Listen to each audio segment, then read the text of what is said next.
Wednesday fellowship में आप सबका स्वागत है। आइए हम आज की आराधना को शुरू करें। प्रभु के हुजूर अपने सरों को झुकाएं, दुआ मांगें। प्रभु हमारे आसमानी बाप, हम तेरा धन्यवाद करते हैं आज के दिन के लिए कि तूने हमारे जीवन में दिया है प्रभु, कि हम आज की आराधना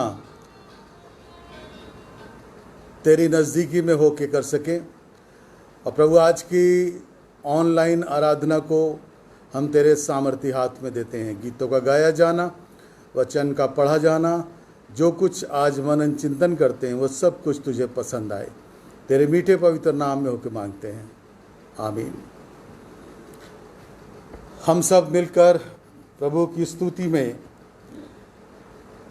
हमदो सना से गीत नंबर 34, यहोवा चरवाहा मेरा, कोई घटी मुझे नहीं है, हम सब मिलकर इस भजन को गाएंगे। 34 नंबर हमदो सना गीत की किताब से।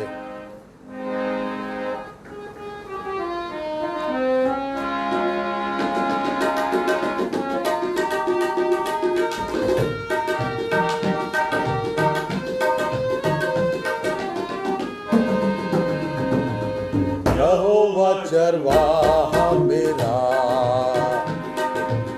कोई घटी मुझे नहीं है, हरी चराइयों में मुझे स्नेह से चराता वो है। यहोवा चरवाहा मेरा, कोई घटी मुझे नहीं है, हरी चराइयों में मुझे स्नेह से चराता वो है। मृत्यु के अंधकार से मैं जो जाता था, प्रभु यीशु करुणा से तसल्ली मुझे दी है। मृत्यु के अंधकार से मैं जो जाता था, प्रभु यीशु करुणा से तसल्ली मुझे दी है। यहोवा चरवाहा मेरा, कोई घटी मुझे नहीं है, हरे चराइयों में मुझे स्नेह से चराता वो है। सिर पर वो तेल मला है, अभिषेक मुझे किया है। दिल मेरा भर गया है और उमड़ भी रहा है। सिर पर वो तेल मला है, अभिषेक मुझे किया है। दिल मेरा भर गया है और उमड़ भी रहा है। यहोवा चरवाहा मेरा, कोई घटी मुझे नहीं है, हरी चराइयों में मुझे स्नेह से चराता वो है। शत्रुओं के सामने मेज को बिछाता है, प्रभु ने जो तैयार की, मन मेरा मगन है। शत्रुओं के सामने मेज को बिछाता है, प्रभु ने जो तैयार की, मन मेरा मगन है। यहोवा चरवाहा मेरा, कोई घटी मुझे नहीं है, हरी चराइयों में मुझे स्नेह से चराता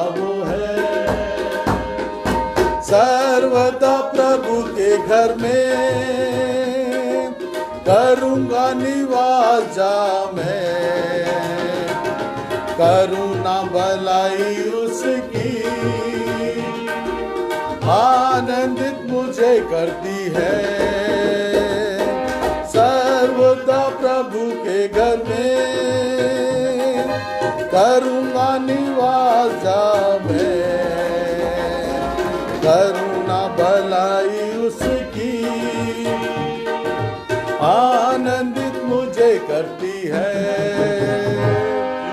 यहोवा चरवाहा मेरा, कोई घटी मुझे नहीं है। हरे चराइयों में मुझे स्नेह से चराता वो है।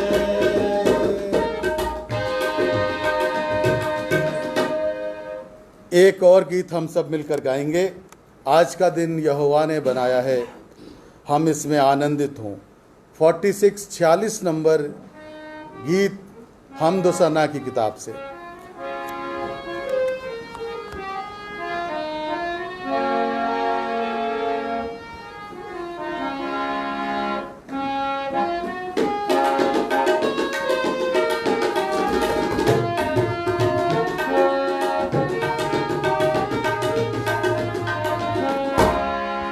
आज का दिन यहोवा ने बनाया है, हम इसमें आनंदित हो, आनंदित हो। आज का दिन यहोवा ने बनाया है, हम इसमें आनंदित हो, आनंदित हो। आता हूँ तेरे पास, मुझको है तुझसे आस। आता हूँ तेरे पास, मुझको है तुझसे आस। मुझको कबूल कर ले, पापों से शुद्ध कर दे।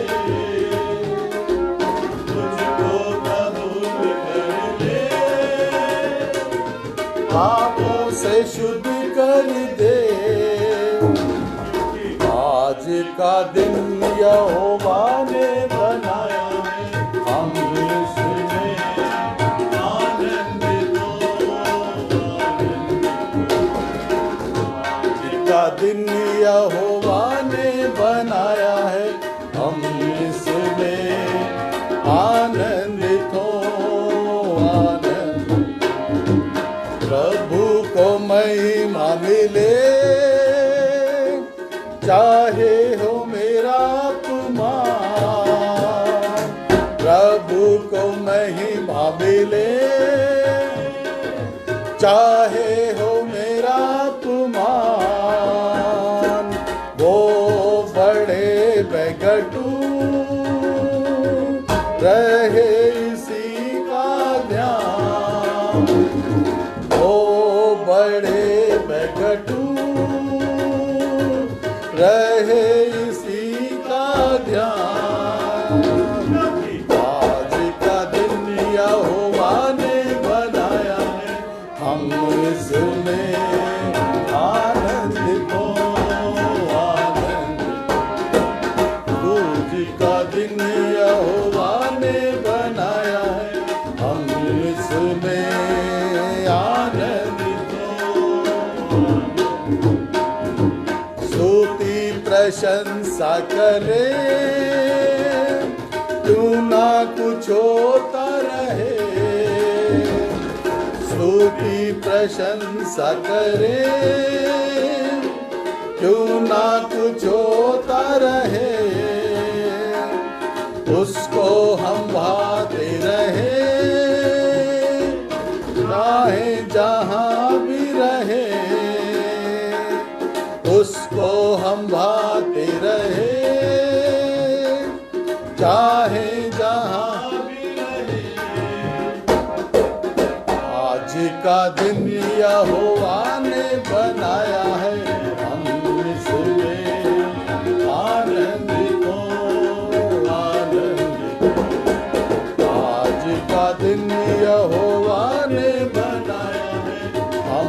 इसमें आनंदित हो, आनंद। जीवन से ज्योति जले, जीवन ये ऐसा बने, जीवन से ज्योति जले, जीवन ये ऐसा बने, ज्योति में चल हम सके, दुआ है तुझसे यही, ज्योति में चल हम सके, दुआ है तुझसे यही। आज का दिन यहोवा ने बनाया है, हम इसमें आनंदित हो, आनंदित हो। आज का दिन यहोवा ने बनाया है, हम इसमें आनंदित हो, आनंदित हो। आइए हम सब मिलके प्रार्थना में जाएंगे, अपने सरों को झुकाएं और दुआ मांगें। खुदावंद हमारे आसमानी बाप, हम तेरा हृदय से धन्यवाद करते हैं कि तूने एक बार फिर से हमारे जीवन में ये मौका दिया कि हम आज वेंसडे फेलोशिप के रूप में तेरी नज़दीकी में आ सकें। और जबकि आज प्रभु हम ऑनलाइन आराधना से जुड़े हैं, हमारी दुआ है प्रभु कि जितने भी लोग, जितने परिवार हमारी आज की आराधना से जुड़े हैं, वो जहाँ कहीं भी हैं प्रभु, हमारी दुआ है कि उनके स्थानों पर तो उनको अपनी आसमानी बरकतों से परिपूर्ण कर, और हर एक परिवार को प्रभु तू अपनी नज़दीकी और अपनी पनाह में रख।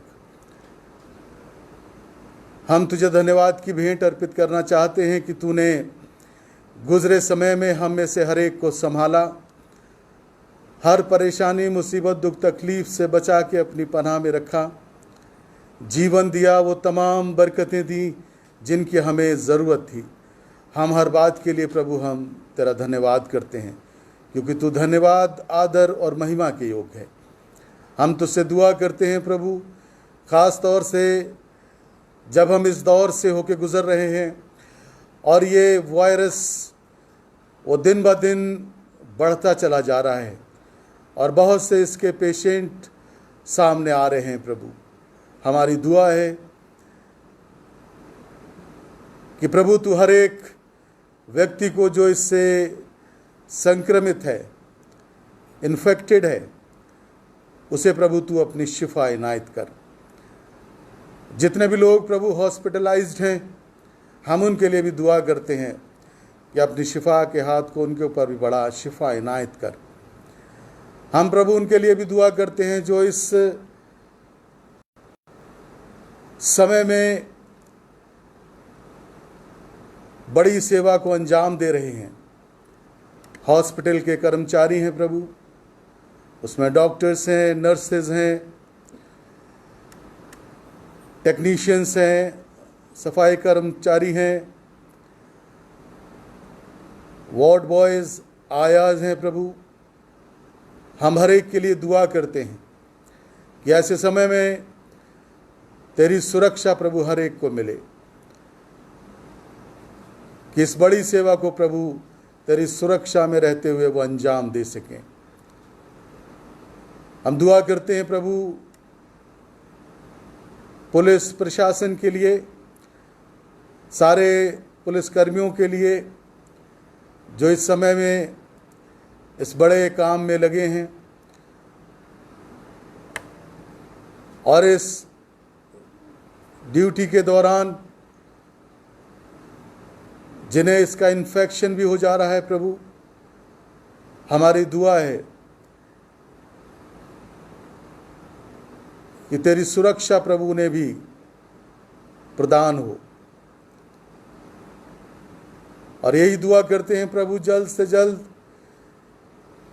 ये महामारी पूर्ण रूप से ना सिर्फ हमारे देश से पर पूरे संसार से प्रभु ये दूर हो सके। आने वाले दिनों में प्रभु हम में से हर एक की हिफाजत और मदद कर। हम दुआ करते हैं प्रभु अपने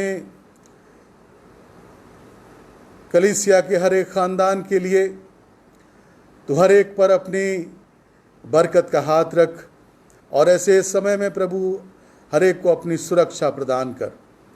विशेषकर प्रार्थना करते हैं बुजुर्गों के लिए, प्रभु तू उन पर अपना अनुग्रह का हाथ रख। बच्चों के लिए, जवानों के लिए भी दुआ करते हैं प्रभु, हर एक पर तेरी सुरक्षा का हाथ हो। प्रार्थना करते हैं अपने देश के माननीय राष्ट्रपति, प्रधानमंत्री, केंद्रीय मंत्री, सारे प्रदेशों के चीफ मिनिस्टर्स। प्रभु ऐसे समय में तो हर एक को अपनी बुद्धि, शक्ति, सामर्थ्य का दान दे कि प्रभु जो कुछ वो ऐसे समय में निर्णय लें वो देश के हित के लिए हो और नागरिकों के हित के लिए हो। हम उनके लिए भी विशेषकर दुआ करते हैं जो ऐसे समय में परेशान हैं, दुखी हैं और दूर हैं प्रभु, अपने घरों से दूसरे राज्यों में फंसे हैं। प्रार्थना है प्रभु उनके लिए भी जल्द ही इंतज़ाम हो और वो अपने अपने घरों पर सुरक्षित पहुंच सकें। और उनके लिए भी दुआ करते हैं प्रभु जिनके पास ऐसे समय में रोज़गार नहीं है, प्रभु उनके लिए भी तू उचित इंतज़ाम कर।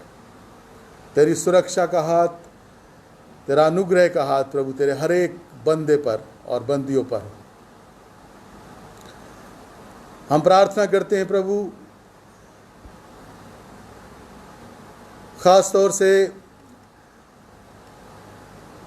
मिस्टर निकिल्स के लिए जो जौनपुर में है और आज प्रभु पता चला कि उनके चोट लगी है। हमारी दुआ है प्रभु अपनी शिफा के हाथ को उनके ऊपर बढ़ा, शिफा इनायत कर। बुजुर्गी के आलम में प्रभु तू उनकी मदद और हिफाजत कर। हर तरह से प्रभु तेरा सुरक्षा का हाथ उन पर बना रहे, उन्हें अच्छी सेहत प्रदान कर।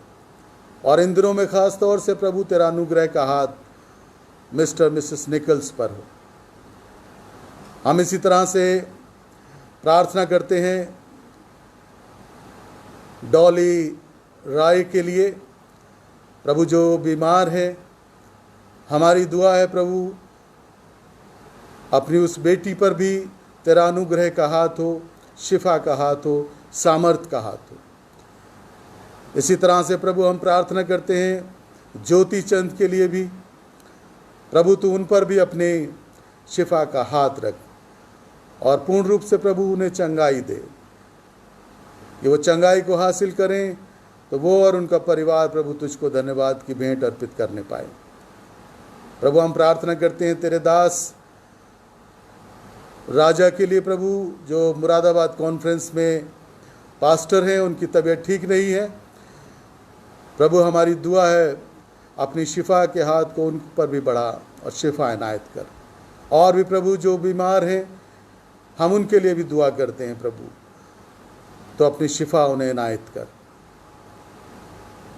प्रार्थना करते हैं प्रभु अपने VBS के लिए जो इन दिनों में प्रतिदिन सुबह 10 बजे से चल रहा है। हमारे बच्चों के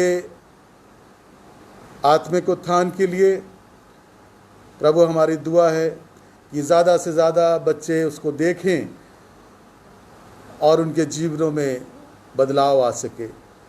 इसी तरह से प्रभु हम अपनी इस पूरी टीम के लिए दुआ करते हैं जिन्होंने इस VBS के प्रोग्राम को तैयार किया है। हर एक मेंबर पर प्रभु तेरे आशीष का, सामर्थ का हाथ हो। दुआ करते हैं प्रभु अपनी पास्टरेट कमेटी, पास्टरेट कॉन्फ्रेंस के हर एक सदस्य के लिए। ऐसे समय में प्रभु तू हर एक को संभाल, अपनी हर एक बरकत से परिपूर्ण कर। आज की इस विशेष आराधना को प्रभु हम तेरे सामर्थ्य हाथ पे देना चाहते हैं।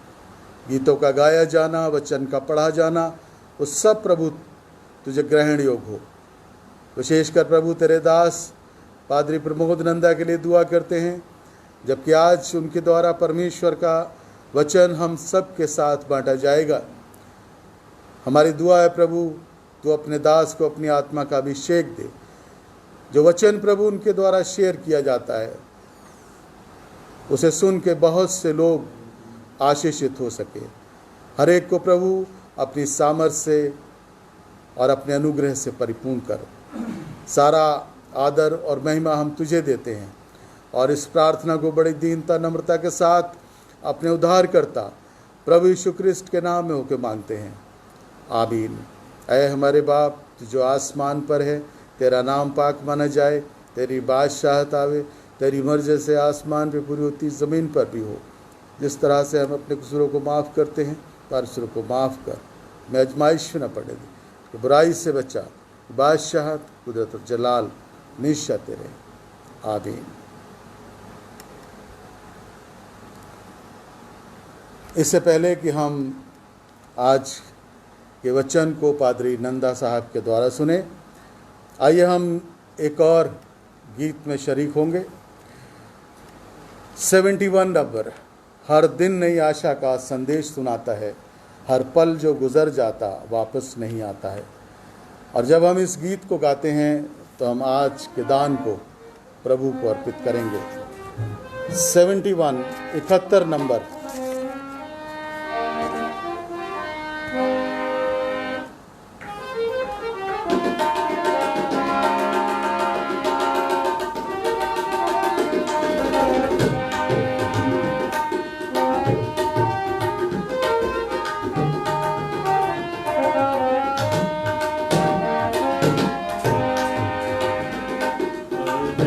नई आशा का संदेश सुनाता है, हर पल जो गुजर जाता वापस नहीं आता है। हर दिन नई आशा का संदेश सुनाता है।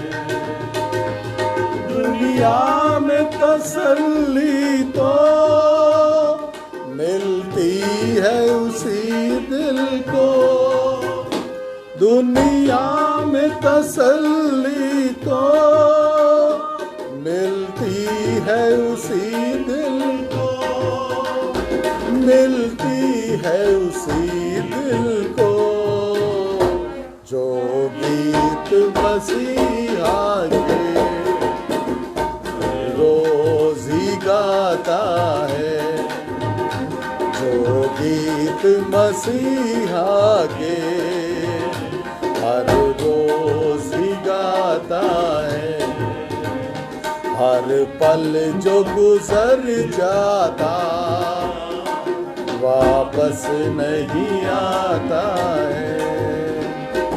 रहता है जो संगत में हर रोज यीशु की, रहता है जो संगत में हर रोज यीशु की, हर रोज यीशु की। संसार को ही अपना वो स्वर्ग बनाता है, संसार को ही अपना वो स्वर्ग बनाता है। हर पल जो गुजर जाता वापस नहीं आता है। अब दिल में बुला उसको, वो दूर नहीं तुझसे। अब दिल में बुला उसको, वो दूर नहीं तुझसे, वो दूर नहीं तुझसे। आकाश से जो आकर संसार में रहता है, आकाश से जो संसार में रहता है। हर पल जो गुजर जाता वापस नहीं आता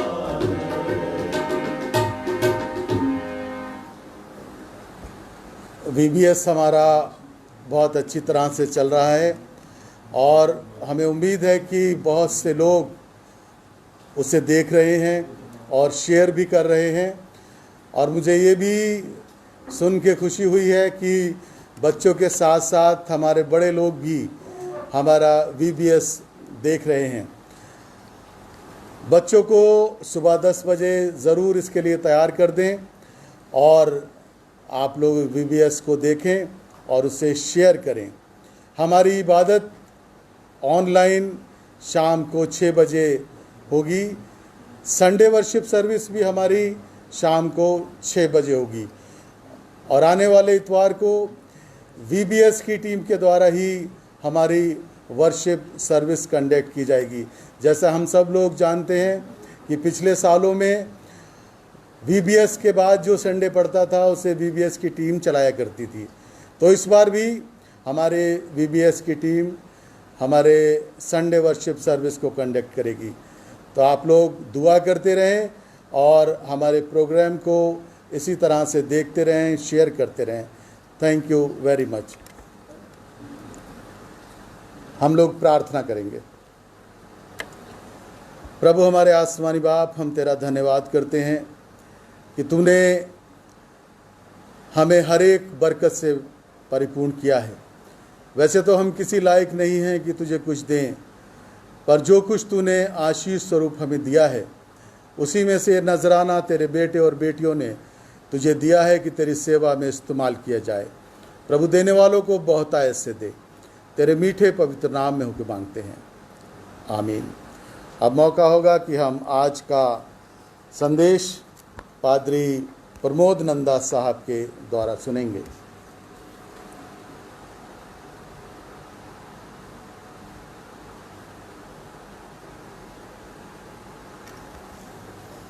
आप सबको जय मसीह की।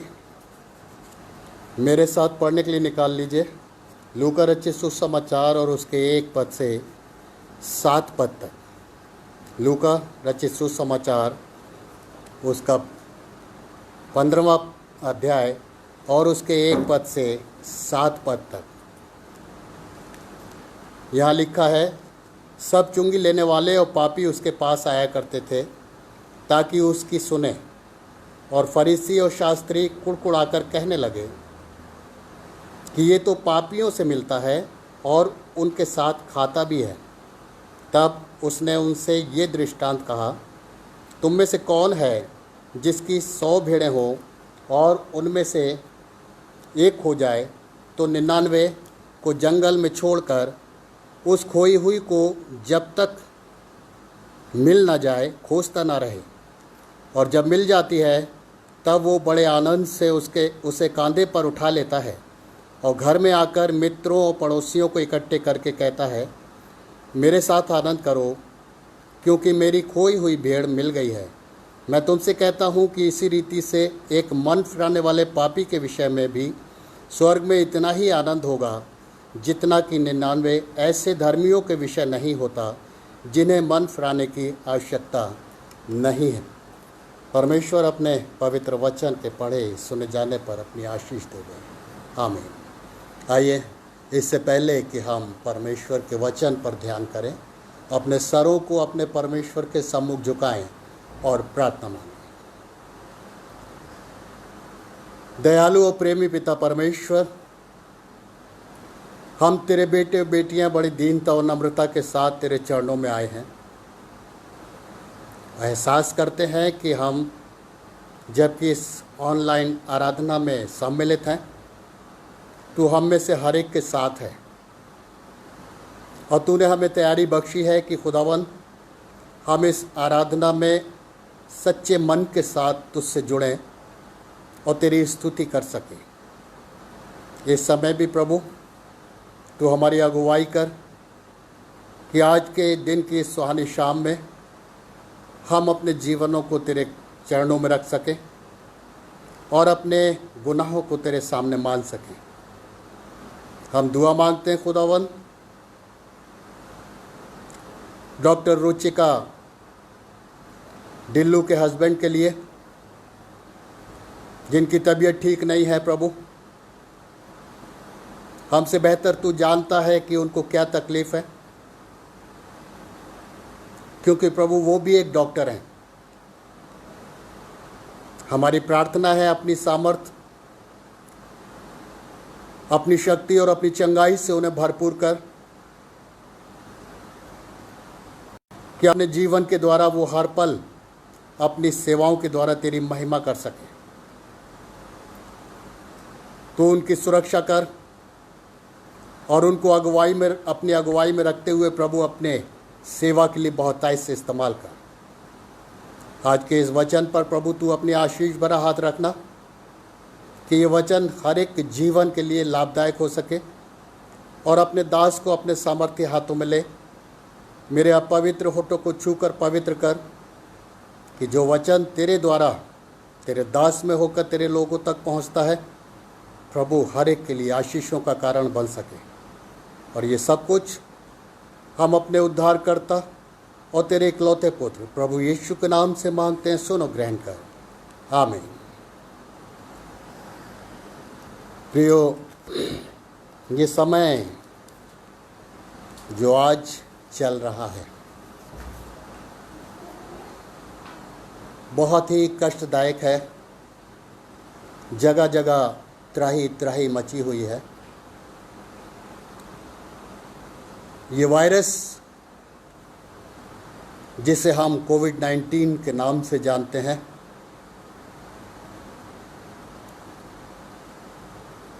बहुत से इंसानों को इससे पीड़ा पहुंच रही है। दिन पर दिन मरीज बढ़ते चले जा रहे हैं, और ऐसे में प्रभु की सामर्थ्य ही हमें बचा सकती है। रोमियो 3:10 अगर हम देखें तो हमें मिलता है कि कोई भी धर्मी नहीं, एक भी धर्मी नहीं।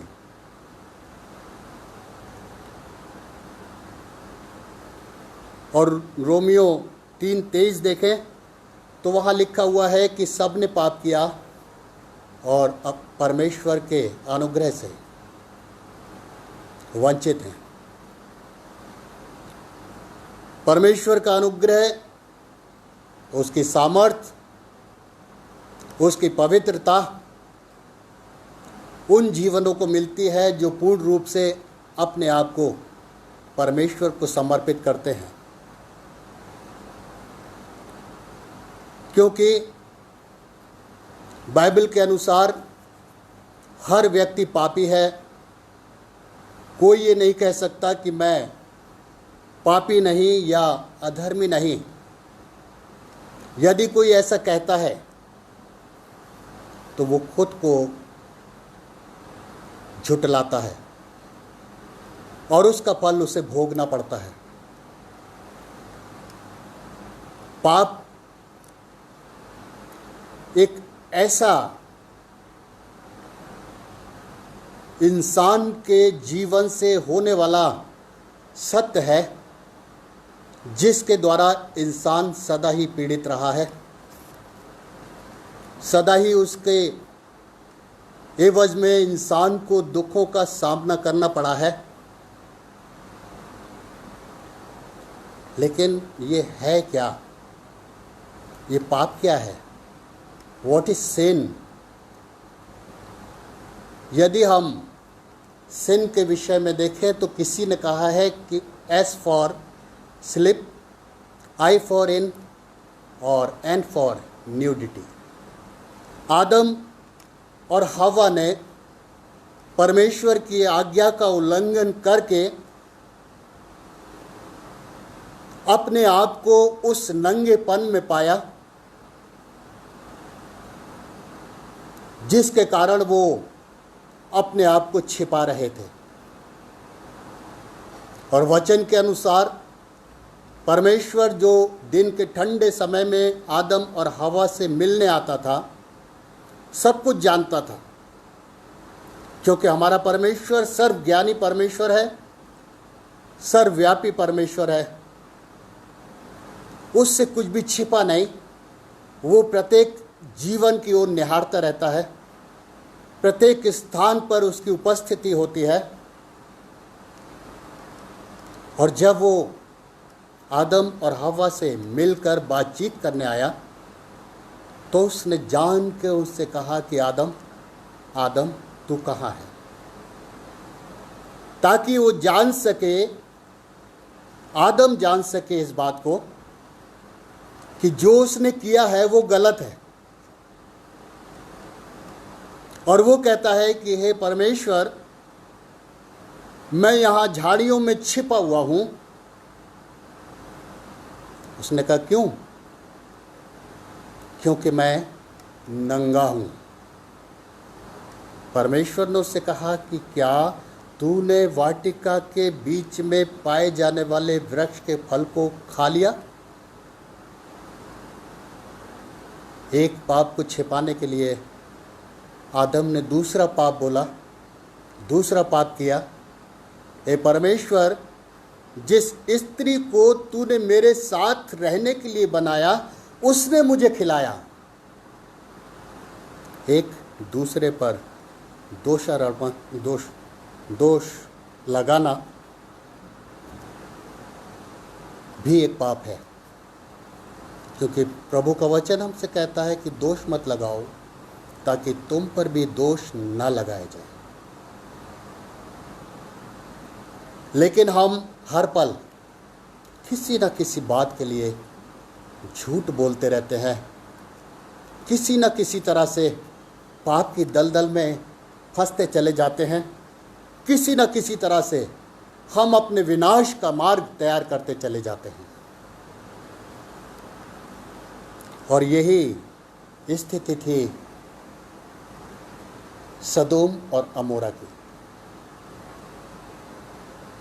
जब सदोम और अमोरा का पाप परमेश्वर की नज़रों में बहुत ज़्यादा हो गया, तब उसने अपने एक दूत को अब्राहम के पास भेजा और उससे कहा कि देख, सदोम और अमोरा का पाप मेरी दृष्टि में अत्यधिक बढ़ गया है, इसलिए मैं उसे नाश करने पर हूँ।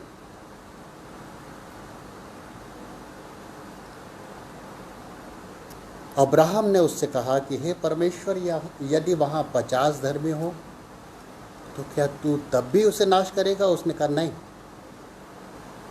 मैं उसे नाश नहीं करूँगा यदि 50 धर्मी हो। उसने कहा यदि 40 हो? उसने कहा मैं तब भी नाश नहीं करूँगा।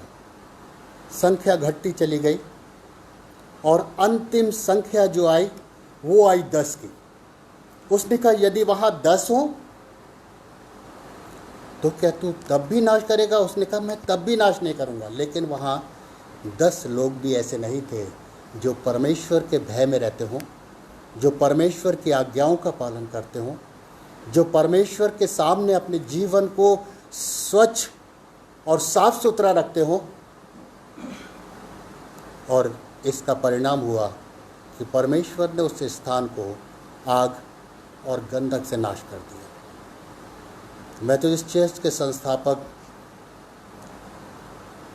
रेवरेंड जॉन वेस्ली इस बात को कहते हैं कि यदि मुझे 10 व्यक्ति ऐसे मिल जाएं जो परमेश्वर से डरते हों तो मैं सारे संसार को बदल कर रख दूंगा। मेरे प्रियो, हमारा विश्वास, हमारी धार्मिकता, हमारा परमेश्वर के सम्मुख रख कर अपने आप को चलना, हमारा परमेश्वर के सामने अपने गुनाहों को मान लेना, हमारा परमेश्वर की आज्ञाओं का पालन करना हमको जीवन की ओर लेकर चलता है। क्योंकि हमारा परमेश्वर, जैसा दाऊद कहता है कि वो विलंब से क्रोध करने वाला और दुख देकर पछताने वाला परमेश्वर है। वो नहीं चाहता कि संसार नाश हो, वरन चाहता है कि हर एक व्यक्ति बचाया जाए और उसके नाम की महिमा कर सके।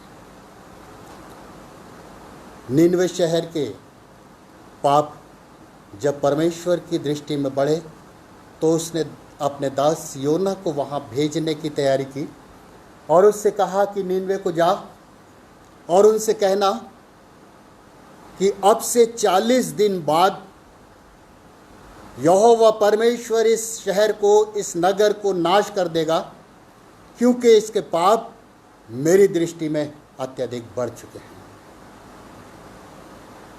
वहाँ के लोगों ने जब इसको सुना तो उन्होंने आप पश्चाताप किया और परमेश्वर की इच्छा को बदल डाला। मेरे प्रियो,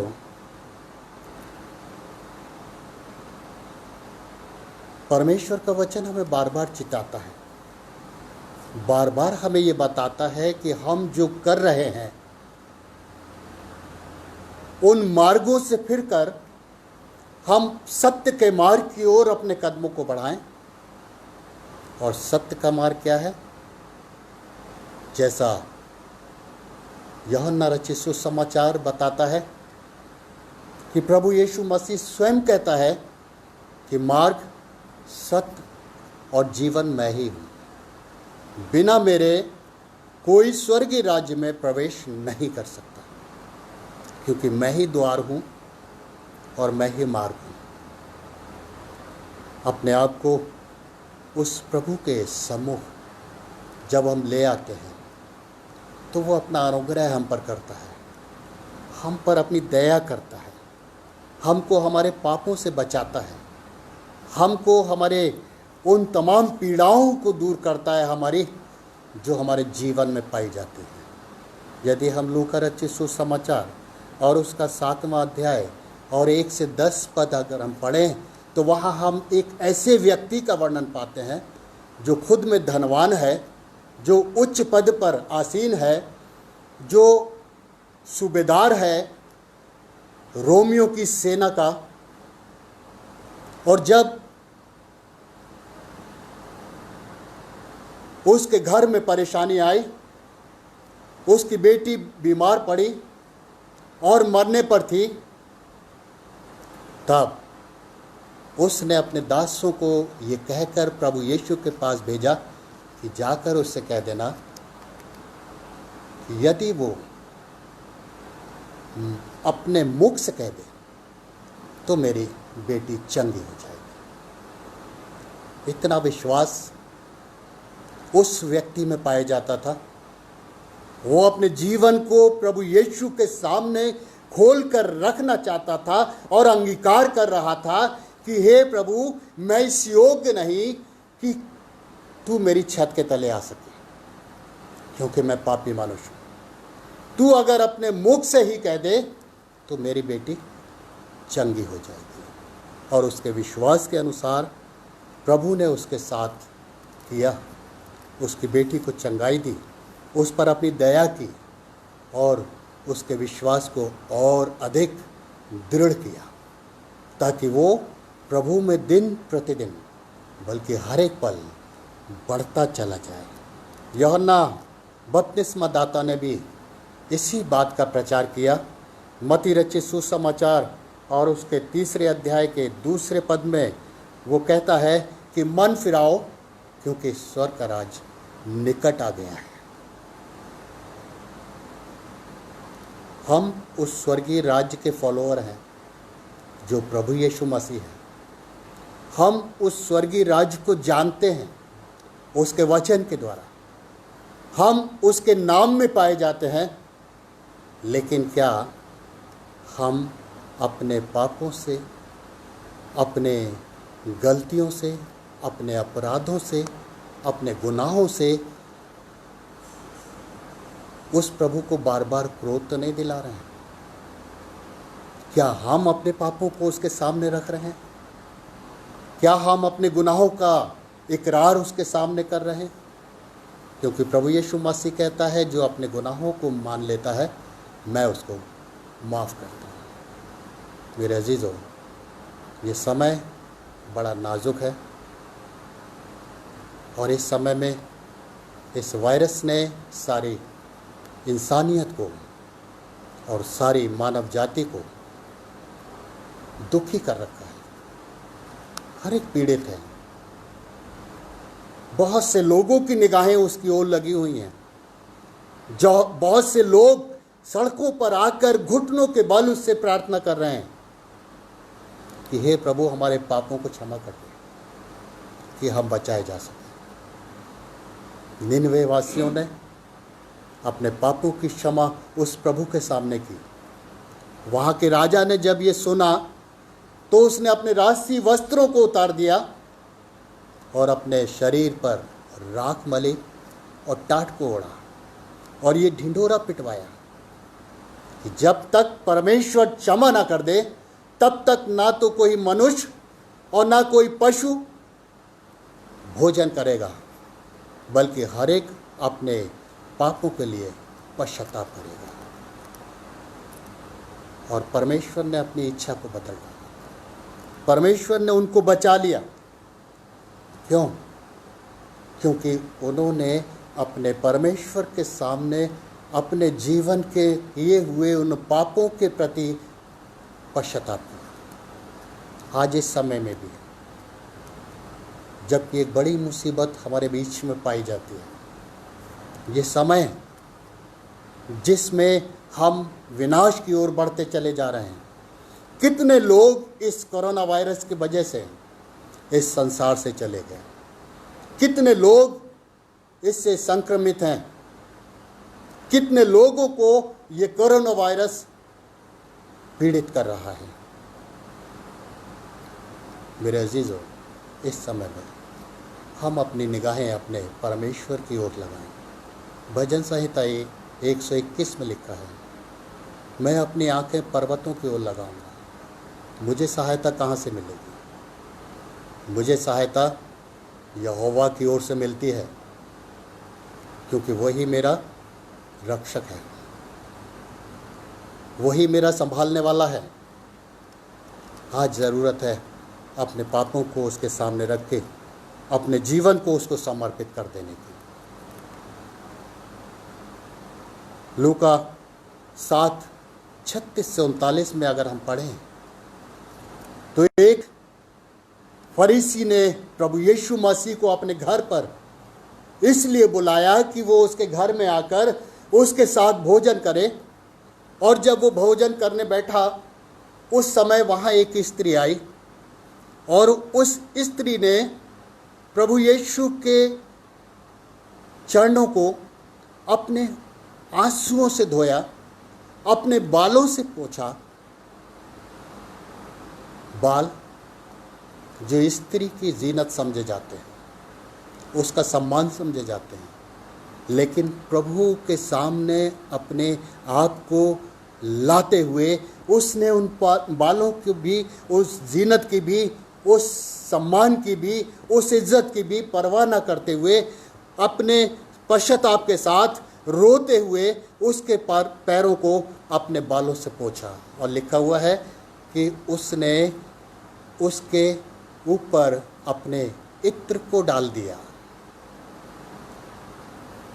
धर्म वैज्ञानिक कहते हैं कि ये इत्र जटामासी का इत्र था, जो कुंवारी स्त्रियां अपने कुंवारेपन के समय में यानी शादी से पहले तैयार करती थी, और जब उनकी शादी होती थी तो वो उसको अपने पति के लिए, अपने स्वामी के लिए रखती थी और उसको समर्पित करती थी। इस स्त्री ने प्रभु यीशु मसीह को अपना स्वामी मानकर उस चित्र को उसके चरणों पे उंडेल दिया। मेरे प्रियो, आज आवश्यकता है, सारी कीमती वस्तुएं हमें दोबारा मिल जाएंगी,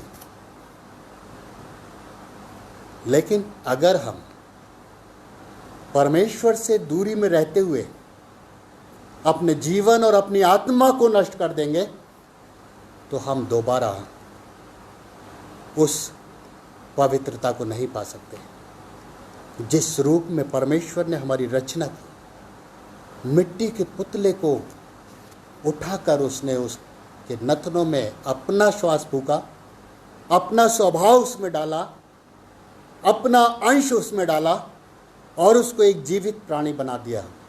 और आज हम उसी आत्मा के द्वारा चलते फिरते और जीवित पाए जाते हैं।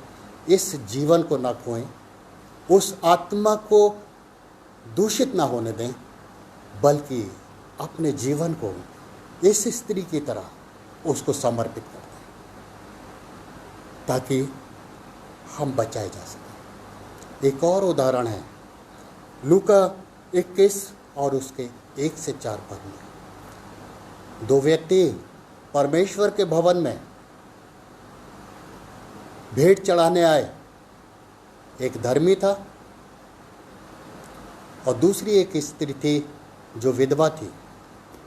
धर्मी ने अपनी क्षमता के अनुसार जितना उसके पास था उसमें से कुछ दिया, लेकिन इस स्त्री ने जिसके पास 2 दमड़ी थी, यही इसकी जीविका थी, यही इसके आने वाले समय के लिए इसके काम आ सकती थी, उसने वो भी उसको दान कर दी। प्रभु यीशु कहते हैं किसका दान स्वीकार किया गया? उस स्त्री का जिसने अपना सब कुछ परमेश्वर को समर्पित कर दिया, जिसने उस धनवान व्यक्ति की तरह अपने बहुत कुछ में से थोड़ा नहीं बल्कि जो कुछ उसके पास था वो सब कुछ उसको दे दिया। मेरे प्रियो, परमेश्वर हमारा धन दौलत नहीं चाहता, क्योंकि भजन संहिता 50 में लिखा है, तुम मुझे क्या दे सकते हो? यदि मैं भूखा होता तो तुमसे नहीं मांगता, क्योंकि पहाड़ के या पर्वत के पशु, आकाश के पक्षी सब मेरे हैं। और जब सब कुछ उसका है और सब कुछ उसी के द्वारा हमें मिला हुआ है, तो हमें अपने जीवन को बड़े भली प्रकार से उसकी संगति में रहते हुए, उसकी इच्छा को पूरा करते हुए व्यतीत करने की आवश्यकता है। यदि हमसे जाने अनजाने कोई गलती होती है तो हमें अपने आप को उसके सामने लाना है, अपने पापों की क्षमा मांगना है, क्योंकि वो हमारे मनों पर अपनी नज़रों को लगाए रहता है। इसीलिए योएल कहता है कि अपने वस्त्रों को नहीं वरन अपने मनों को फाड़ो, क्योंकि तुम्हारा परमेश्वर यहोवा मनों को जांचने वाला परमेश्वर है। हमारा पश्चाताप उस परमेश्वर के प्रति जब होता है तो हम बचाए जाते हैं। वो हम पर अपनी दया करता है, वो हमको संभालता है और हमारी अगुवाई करता है कि हम बुराई से दूर रहें। पहला यूहन्ना और उसका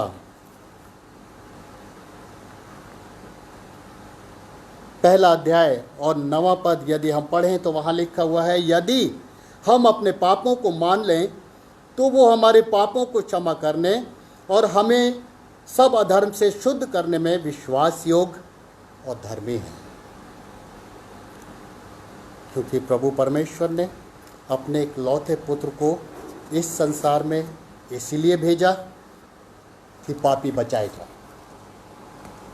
और प्रभु यीशु मसीह स्वयं कहते हैं कि मैं इसलिए जगत में आया और मेरा अभिषेक इसलिए किया गया कि मैं पापियों का उद्धार करूं, गिरते हुओं को उठाऊं, कंगालों को छुटकारे का पैगाम दूं। मेरे अजीज़ों, उस प्रभु के ओर अपनी नज़रों को लगाएं, और विशेषकर इस समय में जबकि संसार में चारों ओर हर एक इंसान दुखी है, परेशान है।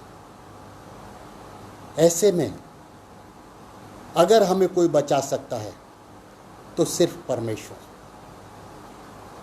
जिसके सामने हम अपने पापों का अंगीकार करते हैं तो वो हम पर अपनी दया करता है और हमारे सारे अपराधों को क्षमा करता है। यही हिजकिय्येल 18 अध्याय अगर हम देखें तो वहाँ लिखा हुआ है, हे इस्राएल, अपना मन फिराओ। तुम क्यों पाप में रहते हुए मरो? परमेश्वर यहोवा ये नहीं चाहता कि तुम मरो, इसलिए पश्चाताप करो। मेरे प्रियो, हर एक जीवन को पश्चाताप करने की आवश्यकता है, क्योंकि हम जानते हैं कि ये वो समय है जिसके विषय में बाइबल हमसे कहती है कि अंत के दिनों में ये सारी घटनाएं घटेंगी। देश देश पर चढ़ाई करेगा, राज राज पर चढ़ाई करेगा, भाई भाई का दुश्मन होगा, बेटा बाप का दुश्मन होगा, और बहुत सी महामारियां संसार में आएंगी। उसने आग से और पानी से तो लोगों को नाश किया, लेकिन उसने एक वायदा किया कि अब मैं पानी से इस संसार को नाश नहीं करूँगा। नूह के समय में उसने सारी सृष्टि को, केवल नूह का परिवार, कुछ पशु, कुछ पक्षी छोड़कर बाकी सब नाश कर दिया, सब कुछ खत्म हो गया। लेकिन आज वो हमें पूरी तरह से नाश करने के लिए नहीं, वरन हमको बचाने के लिए अपने प्रेम को हम पर जाहिर करता है, ताकि जब वो दोबारा इस संसार में आए तो प्रेमी बनकर नहीं, न्यायी बनकर आए, और उस समय वो हमारे पापों का न्याय करे। और जितने उसकी संगति में पाए जाते हैं, जितने उसके विश्वास में पाए जाते हैं, जितने उसके सामने अपने पापों को मान लेते हैं, वो उसके दाहिने हाथ उसके बेटे और बेटियों के रूप में खड़े हों। मेरे अजीजों, हम किस स्थिति में रहना चाहते हैं? क्या हम उन 5 कुंवारियों की तरह हैं जिन्होंने दूल्हे के साथ जाने के लिए अपनी कुप्पियों को तैयार नहीं किया? या उन 5 कुंवारियों की तरह हैं जिन्होंने पहले से ही अपनी कुप्पियों में तेल डालकर रखा था कि जब बारात आए, जब बारात का घर खोला जाए, जब दूल्हा उसमें प्रवेश करे तो वो उसके साथ हो लें? मुझे और आपको भी पहले से अपने इस हृदय रूपी कुप्पी को तैयार करना है, अपनी आत्मा रूपी कुप्पी को तैयार करना है, और पवित्र आत्मा के तेल से अपने आप को भरपूर करना है, ताकि हम दूल्हे के साथ न्याय के उस दिन में शामिल हो सकें और एंजॉय कर सकें। परमेश्वर हम सबको ऐसी समझ दे कि हम अपने जीवन के हर पल पर निगाह लगा कर रखें कि कहीं हमसे कोई गलती तो नहीं हो रही है, कहीं हमसे कोई पाप तो नहीं हो रहा है, कहीं हम वो काम तो नहीं कर रहे हैं जो परमेश्वर की दृष्टि में भले नहीं। यदि ऐसा करते हैं तो अपने प्रभु से अपने पापों की क्षमा मांगें और जीवन पाएं, और अनंत जीवन पाएं, क्योंकि यूहन्ना 3:16 में लिखा हुआ है, परमेश्वर ने जगत से ऐसा प्रेम रखा कि उसने अपना इकलौता पुत्र दे दिया, ताकि जो कोई इस पर विश्वास करे वो नाश न हो, वरन अनंत जीवन पाए। आज वो समय है जबकि उसका वचन सारे संसार में फैलाया जा रहा है। भले ही उसके घर के द्वार बंद हो गए, लेकिन परमेश्वर ने एक मार्ग तैयार कर दिया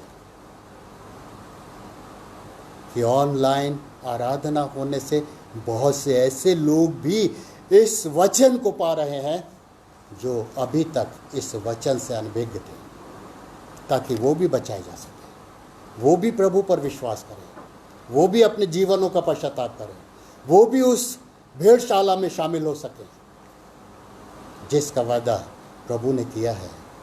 उसने कहा है कि बहुत सी भेड़ें हैं जो इस भेड़शाला की नहीं हैं, लेकिन उनको लाना भी अति आवश्यक है, ताकि वो भी इस भेड़शाला में शामिल हो सकें, प्रभु के उस दिन में वो भी शामिल हो सकें जब वो हमारा न्याय करने को आएगा और हमको अपने पुत्र और पुत्रियों के रूप में स्थान देगा।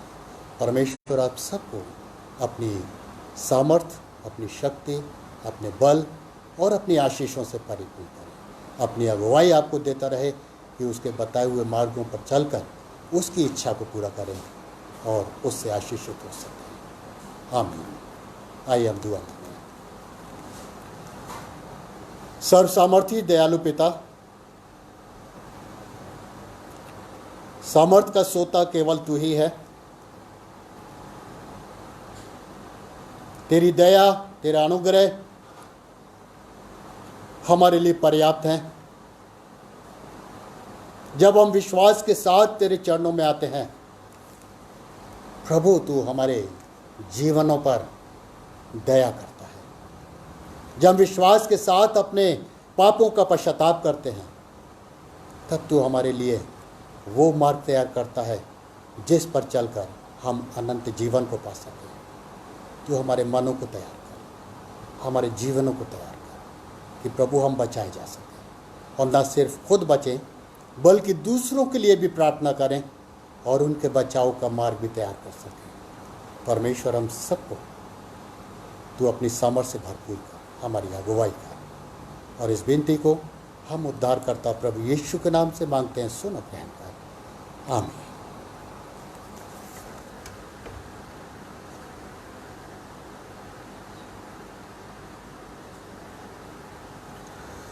परमेश्वर का धन्यवाद हो आज के अच्छे वचन के लिए जो पादरी प्रमोद नंदा साहब के द्वारा हम सब तक पहुंचा और हम सब लोग आज के वचन से ब्लेस्ड हुए हैं। आखिर में हम सब एक कोरस में शरीक होंगे, काश कि यीशु की खूबियाँ मुझ में हो। काश के यीशु की खूबियाँ मुझ में हो, उसका जोश और पीले मुझको रूए लाई तू और फिर मुझको जिला काश की यीशु की खूबियाँ मुझ में हो।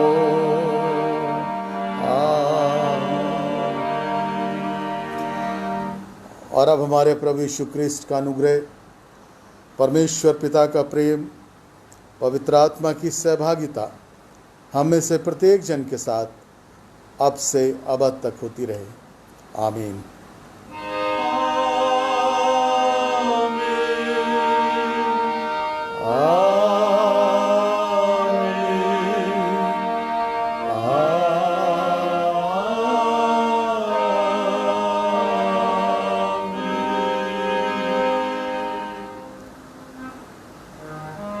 Thank you very much. घर पर रहें और सुरक्षित रहें। प्रभु आप सबको आशीष दे।